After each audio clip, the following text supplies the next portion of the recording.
The triumphant nexus hung in the black like a crown jewel stolen from a dead star. Its hull curved in sweeping arcs of silver and gold, each panel etched with the victory markers of 5 species who had carved their names across 100 worlds.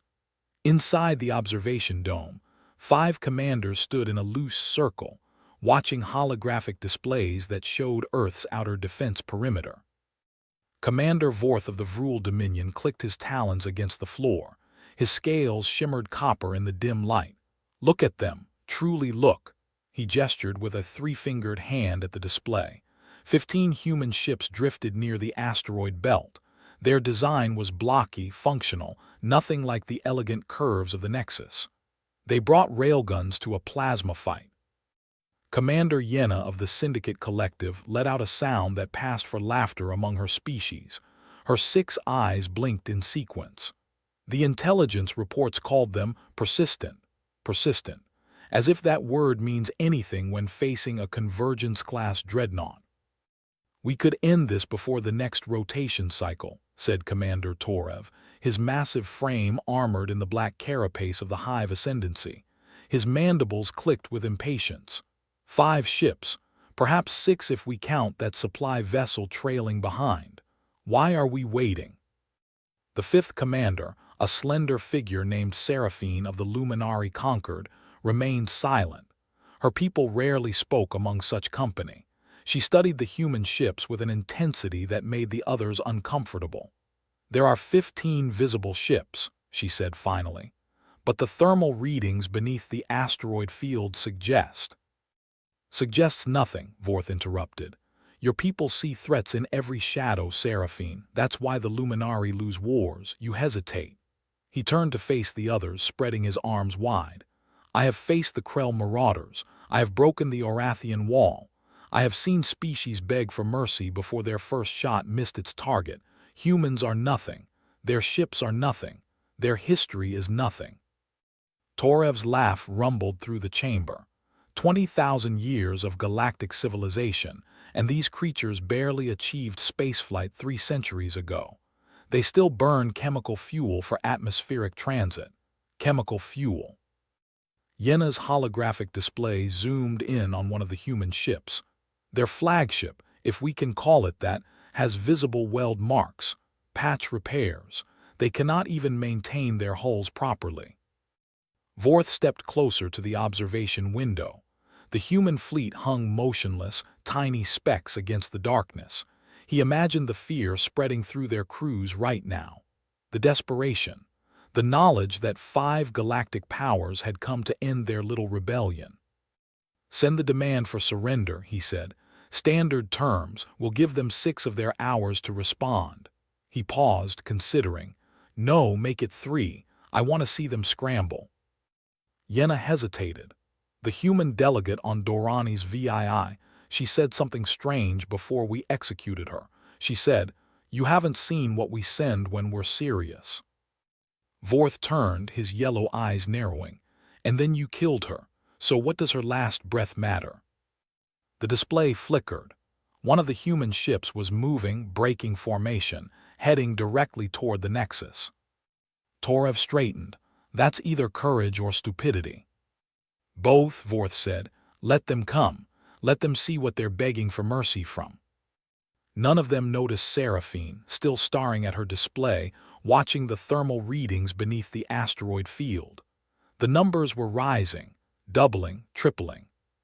She said nothing. The human frigate approached at a speed that made Vorth's tactical advisors laugh. Standard sublight. No evasive patterns. No weapons powering up. It was like watching a fish swim toward a net and calling it bravery. "Open a channel," Vorth ordered. "I want to hear their voice." The bridge of the triumphant Nexus fell into expectant silence. The main display resolved into the interior of the human vessel, metal walls, exposed conduits, a single figure standing at what passed for a command station. Commander Teresa Vasquez had gray at her temples and scars along her left jaw. Her uniform was dark blue, unadorned except for a single patch on her shoulder, a stylized earth rising over crossed swords. She looked at the display with the exhausted patience of someone who had explained something too many times. "This is Commander Teresa Vasquez of the United Earth Defense Fleet," she said. "You have entered restricted space under the Sol Defense Protocol. You will withdraw beyond the orbit of Neptune within the next 12 hours, or you will be fired upon." Silence. Then Vorth laughed, not a controlled chuckle, a genuine, belly-deep laugh that echoed through the Nexus's command center. He looked at his fellow commanders, his eyes wet with amusement. "Did you hear that?" he asked. "Withdraw or be fired upon." He turned back to the display. "Commander Vasquez, there are 5,000 warships in this armada. You have 15 vessels that would struggle against a single patrol cruiser. Do you understand the situation you are in?" Vasquez's expression didn't change. "I understand my situation perfectly. I don't think you understand yours." Torev stepped forward, his massive form blocking part of the display. "We have reviewed your military capabilities. Your largest ship carries kinetic weapons that would take 3 direct hits to penetrate our outer hull. Your energy shields are non-existent. Your faster-than-light drives require 12 hours to charge between jumps." He leaned closer to the pickup. "You are not a threat. You are a training exercise." "Then treat us as one," Vasquez said, "but do it outside our system." Yenna's laugh was sharper, more dismissive. "Your system?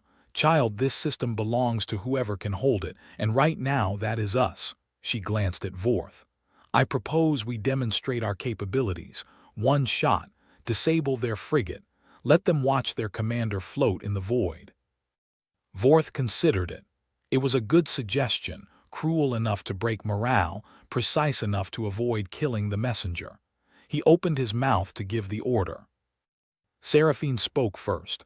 "Commander Vasquez, your fleet composition doesn't make sense." Her voice was soft, almost hesitant. 15 ships, no support vessels, no supply lines. You're either incompetent or—" She trailed off. Vasquez's eyes flickered to Seraphine. Something passed between them, recognition perhaps, or warning. "Or what, Commander?" "Or you're not the real defense force." The human didn't smile. She didn't blink. She simply said 12 hours and cut the channel. Vorth turned on Seraphine. "What was that? Why would you plant doubts in front of an enemy?" "Because my doubts are real," Seraphine said. "Look at the asteroid field again. The thermal readings. They're not rising. They're stabilizing at a level consistent with—" She pulled up the data, ran a calculation that made her blood run cold. "Consistent with ship drives, hundreds of them, idling, waiting." Torev laughed again, but this time it sounded forced. "That's impossible. We would have detected." "The asteroids are dense with iron," Seraphine said. "We calibrated our sensors for empty space. We didn't calibrate for rock, for concealment." She looked at Vorth. "We should retreat, regroup, reassess." Vorth stared at her for a long moment. Then he turned to his weapons officer. "Fire one shot. Disable the frigate. Let's see if the humans have anything to say when their messenger is dead in the water." The weapons officer hesitated.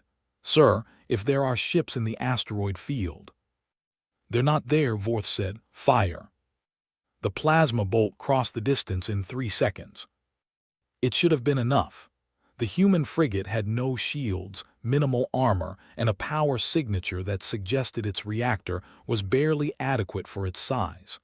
One shot should have gutted it, left it drifting, a perfect demonstration of what happened to those who talked back to galactic powers. Instead, the frigate moved. Not fast, not evasively. It moved like water flowing around a stone, a single, perfect lateral shift that put it exactly where the plasma bolt wasn't. The weapon discharged into empty space, its energy dissipating into useless radiation. Vorth's mandibles went slack. How did they? "Multiple contacts," the sensor officer's voice cracked with panic.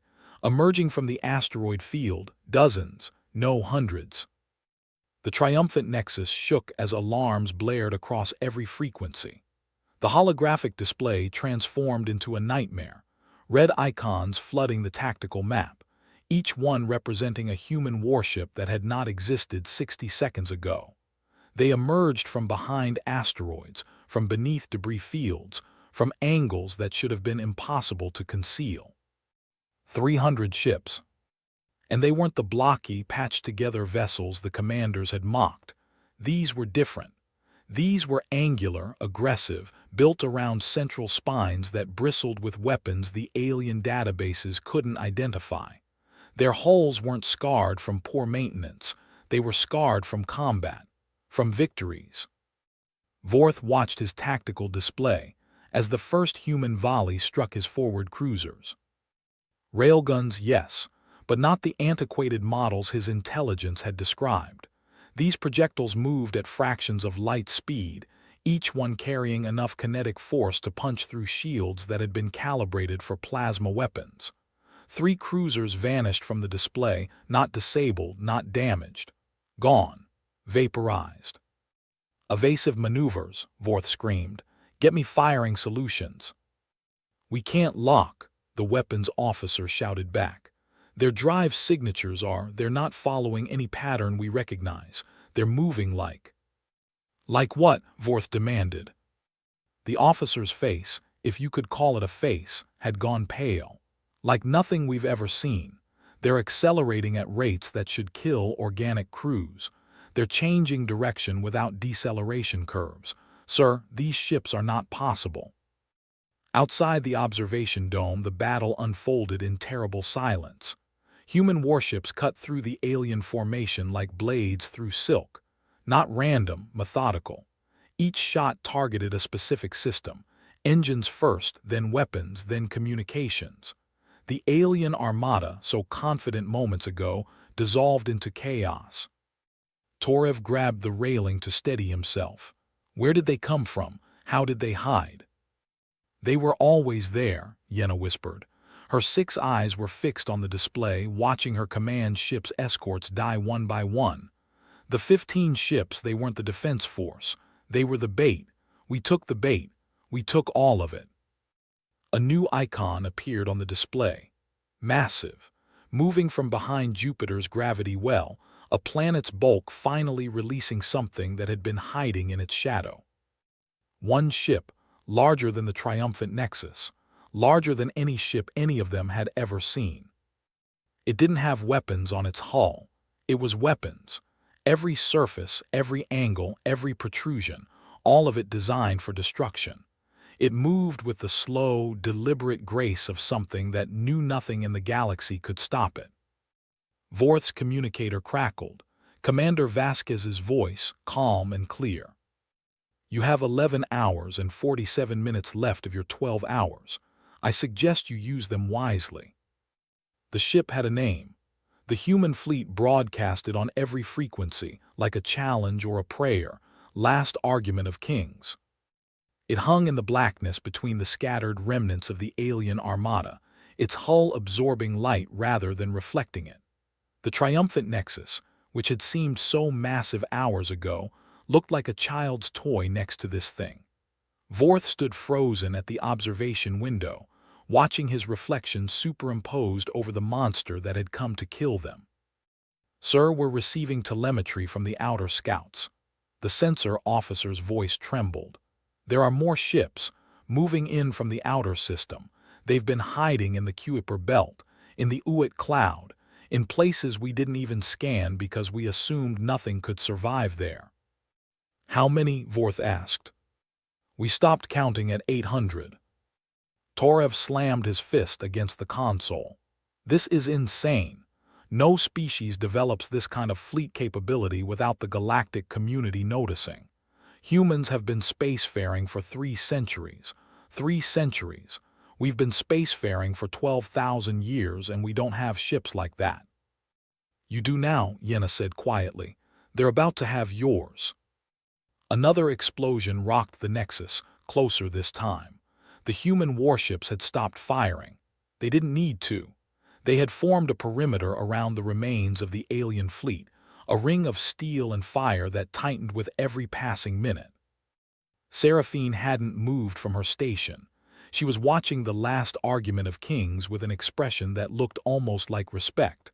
"I ran the numbers on their drive signatures," she said. "The acceleration curves, the power outputs. Do you want to know what I found?" Nobody answered. "They're not using any fuel source we recognize. They're not using antimatter or zero-point extraction or even the theoretical drives we've been researching for centuries." She turned to face the others. "They're using something new, something they developed in secret. While we were laughing at their railguns and their patchwork hulls, they were building engines that make our fastest ships look like we're rowing with oars." Vorth's communicator crackled again. Vasquez's voice, still calm, still patient. "Commander Vorth, I'm giving you a choice. You can continue to fight and everyone on your ship will die, or you can surrender. And everyone on your ship will live. You have 5 minutes to decide." "Those aren't terms," Vorth snarled. "Those are threats." "No," Vasquez said. "Threats imply uncertainty. I'm not uncertain. I'm telling you what's going to happen. You chose to fire on a diplomatic vessel. You chose to enter restricted space. You chose to ignore every warning we gave you." A pause. "Now you get to choose how you die. Quickly with your fleet or slowly, alone, after we pick apart every ship you have while you watch." Torev grabbed the communicator. "You think this is over? We have reserves, reinforcements. The Dominion will send 1,000 ships." "The Dominion already sent 1,000 ships," Vasquez interrupted. "They're the debris field behind your position. We destroyed them 3 hours ago.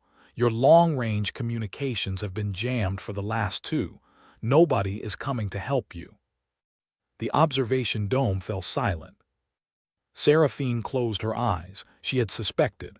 She had seen the gaps in the sensor data, the inconsistencies in the thermal readings.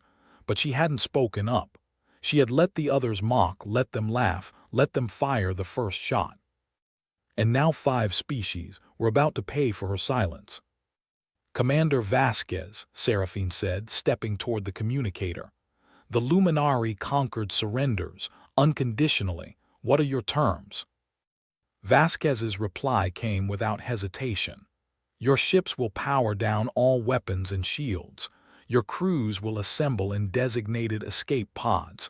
You will await pickup by human personnel. Anyone who resists will be killed." "And after that?" Another pause.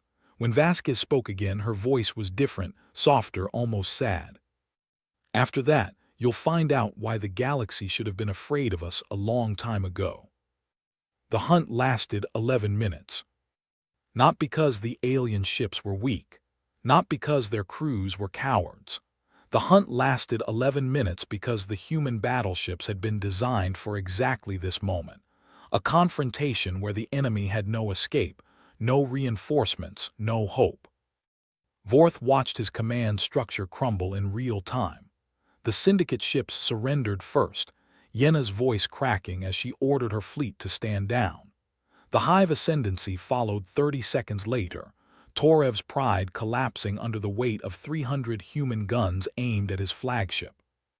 Only the Vrul Dominion and the Luminari conquered still resisted, and Seraphine had already signaled her surrender. That left Vorth alone, surrounded by enemies, his crew looking at him with eyes that asked a single question: "Is your pride worth our lives?" "We can still fight," he said, but his voice lacked conviction. "We can still." The last argument of kings fired. Not at the Nexus. At the space behind it, a warning shot that split an asteroid the size of a small moon into dust. The shockwave rattled the observation dome, sent officers stumbling, knocked Vorth to his knees. "That was a warning," Vasquez's voice echoed through the ship's speakers. "The next one won't be." Vorth looked at his crew, at the fear in their faces, at the way they flinched every time the human ships adjusted their positions. These were soldiers who had fought a dozen wars, conquered 100 worlds, never known defeat. Now they knew. "This is Commander Vorth of the Vrul Dominion," he said, his voice barely a whisper. We surrender." The silence that followed was worse than any explosion. It was the silence of something ending, an era, a belief, 1,000 years of galactic domination crumbling into dust.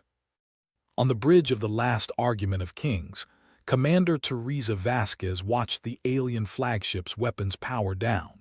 Her tactical officer, a young woman with a shaved head and too many scars for her age, turned from her console. "All enemy vessels have surrendered or been destroyed, Commander. We have confirmed 0 combat-effective hostiles in the system. Damage reports: minimal, 3 frigates with hull breaches, no casualties." Vasquez nodded. She had expected casualties, had prepared herself for them. The fact that none came should have felt like relief. Instead, it felt like confirmation that the aliens had never been a real threat, that the galaxy had been conquered by bullies who had never met someone willing to hit back. "Commander," the communications officer said, "we're receiving a private transmission from the Luminary flagship. It's Commander Seraphine. She's asking to speak with you. Alone." Vasquez considered refusing, considered making Seraphine wait, making her feel the weight of her species' arrogance. But that wasn't who she was. That wasn't who humanity was. "Put her through, private channel." Seraphine's face appeared on a secondary display. The Luminary commander looked older than she had hours ago, tired, defeated, but not broken. Her 6 eyes met Vasquez's 2 with an expression that might have been respect. "You knew," Seraphine said. "You knew we would mock you. You knew we would fire first. You planned this from the beginning." "We planned to defend our home," Vasquez said. "What you did with that information was your choice. Why show us the 15 ships? Why not just attack with the 300 from the start?" Vasquez leaned back in her command chair. The question deserved an honest answer, because we wanted the galaxy to see, not just that we won, but that you had every chance to walk away, that we offered you peace and you laughed at us, that we offered you time and you wasted it. Every species watching this transmission, and they're all watching, by the way, we made sure of that, every single one of them will know that humanity didn't start this fight. Seraphine's mandibles tightened. "But we finished it." "No," Vasquez said. "We finished it, there's a difference." She cut the channel, turned to her tactical officer. "Prepare boarding parties. I want every alien commanding officer in custody within the hour, and I want Commander Vorth brought to the last argument of kings personally. For interrogation. For negotiation," Vasquez said. "He's going to broadcast something for us." They brought Vorth to the main hangar bay of the last argument of kings. The journey from the triumphant Nexus had taken 40 minutes, 40 minutes of silence, of guards who wouldn't meet his eyes, of corridors that smelled of recycled air and something else, something metallic and old. Blood, he realized. Not recent blood, old blood. The kind that had been spilled so many times it had soaked into the metal. The hangar bay was massive, big enough to hold a dozen shuttles. Human crew members moved with purpose around him, checking equipment, running diagnostics, ignoring him completely. He was used to fear, used to respect. This quiet indifference was something new. Commander Vasquez stood at the center of the bay, arms crossed, waiting. She had changed out of her uniform into something simpler, dark pants, a gray shirt, the same shoulder patch still visible. Her scars caught the light. "Commander Vorth," she said, "thank you for coming." He almost laughed, "Thank you for coming," as if he'd had a choice. "You said you wanted me to broadcast something." "I did." She gestured to a portable display unit, already active, already linked to every major communication network in the galaxy. "Your home world is watching. So are the other 4 command species. So are 100 minor species who have been waiting for someone to do exactly what we just did." Vorth looked at the display, at the red recording light, at the future rushing toward him. "What do you want me to say?" "The truth," Vasquez said. "Tell your people what happened here. Tell them we offered you peace. Tell them you fired first. Tell them we won." "And if I refuse?" Then I'll find someone else, one of your junior officers, one of your pilots, someone who wants to live more than they want to be proud. She stepped closer. But I'd rather it was you, Commander, because you were the one who laughed. You were the one who gave the order. You were the one who decided that 15 human ships weren't worth respecting. Vorth's scales prickled with humiliation. You want me to humiliate myself, to humiliate my species. I want you to tell the truth. Vasquez's voice was hard now, cold in a way it hadn't been before. Humiliation is what happens when you choose to be a bully and someone finally punches back. You made that choice. Now you get to live with it. The hangar bay had gone quiet. Human crew members had stopped their work, watching, waiting. Vorth felt their eyes on him, not hostile, not sympathetic, curious, like scientists observing an experiment. He thought about refusing, thought about dying here, becoming a martyr, giving his species a story to rally around. But he had seen the human fleet, had watched his cruisers turn to dust, had felt the last argument of Kings fire a warning shot that split a moon. He sat down in front of the display. Record. The red light blinked on. I am Commander Vorth of the Vrul Dominion, he said. 3 days ago, I led a fleet of 5,000 ships into the Sol system. I was given every opportunity to withdraw peacefully. I refused. I mocked the human commander. I ordered my weapons officer to fire on a diplomatic vessel. He paused, swallowed, continued. The human fleet destroyed us. Not because they had better technology, though they did. Not because they had more ships, though they did. They destroyed us because we underestimated them, because we assumed that a species younger than our civilization couldn't possibly threaten us. His voice cracked.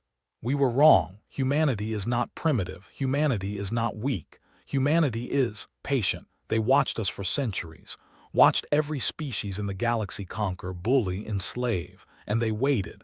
They built ships we couldn't imagine. They developed weapons we couldn't counter. And then they sat behind their asteroid belt and waited for someone to make the mistake we made. He looked directly into the camera. Do not make our mistake. Do not test them. Do not laugh at them. Leave humanity alone or you will learn what we learned. The quiet ones in the corner aren't afraid. They're waiting. The red light blinked off. Vorth sat in silence, the weight of what he'd done pressing down on him. Vasquez stepped forward, her expression unreadable. You did well, she said. Your people will hate you for it, but they'll be alive to hate you. That's more than most of your enemies can say. She turned to her crew.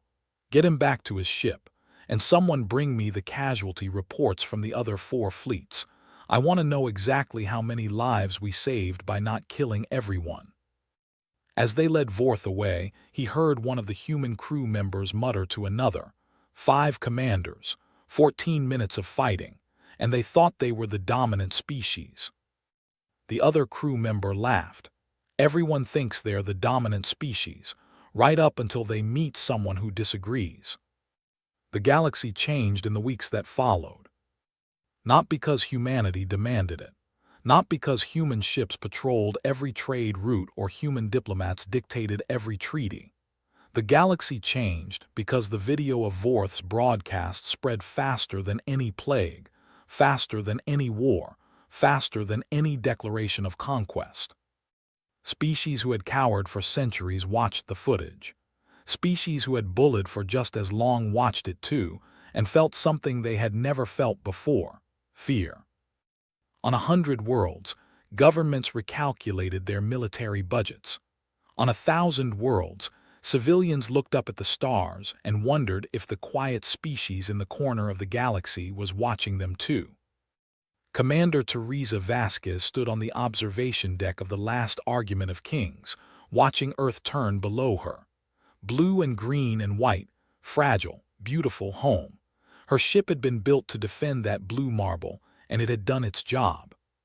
But something had changed inside her, too. Commander, her tactical officer appeared at her shoulder. We've received messages from 17 species. All of them are asking for diplomatic relations. All of them are using words like respect and admiration and fear. I noticed, Vasquez said. What about the 5 we fought? The Vrul Dominion has initiated a purge of their military leadership. The Syndicate Collective is offering reparations. The Hive Ascendancy has retreated to their home system. The Luminari Conquered. The officer hesitated. The Luminari Conquered is asking for an alliance, permanently. They want to join whatever we're building. Vasquez turned from the window, and Commander Seraphine. She's requesting a face-to-face meeting. She says she wants to understand humanity, not our weapons, us. The offer should have felt like victory. This was what every commander dreamed of: enemies becoming allies, fear becoming respect, humanity taking its place among the stars as something more than a footnote. But Vasquez felt only tired, the kind of tired that came from knowing that the galaxy hadn't learned a lesson about peace. It had learned a lesson about power, about what happened when you kicked the wrong door and found something angry on the other side. Tell Seraphine I'll meet with her, she said. But tell her this first. Humanity didn't build that fleet because we wanted to conquer anything. We built it because we watched the galaxy for 300 years and we saw how the strong treated the weak. We saw slavery. We saw genocide. We saw species wiped out because someone wanted their mining rights. She looked back at Earth. We decided we didn't want to be strong or weak. We decided we wanted to be left alone. But the galaxy doesn't let you be left alone unless you can make the cost of bothering you higher than the reward. Her tactical officer nodded slowly. And now that everyone knows the cost, now we find out if the lesson stuck. Vasquez allowed herself a small, humorless smile. It probably didn't. Someone somewhere is already planning revenge, already calculating how to beat us, already convincing themselves that we got lucky, that we cheated, that we can't possibly be as dangerous as we looked. Can we, the officer asked, be as dangerous, I mean? Vasquez thought about the last argument of kings, about the other 300 ships, about the 1,000 more being built in hidden shipyards across the solar system. We can be worse, she said quietly. That's the part they don't understand. We didn't show them everything. We showed them enough to win. If they come back, we'll show them more. She walked to the observation window, pressed her palm against the glass. Earth turned below her, oblivious to the history that had just been written in its name. Tell the fleet to stand down to half alert, she said, and tell the diplomatic corps to start answering those messages. We didn't build all this just to be alone forever. We built it so we could choose our friends instead of having them chosen for us. Her officer saluted and left. Vasquez stayed at the window, watching her home world spin, wondering if the peace would last. It probably wouldn't. The galaxy had too many species who confused kindness with weakness, who saw restraint as fear, who believed that the only way to survive was to dominate. But that was fine. Humanity had waited 3 centuries to show the galaxy what it could do. They could wait a little longer for the galaxy to understand what it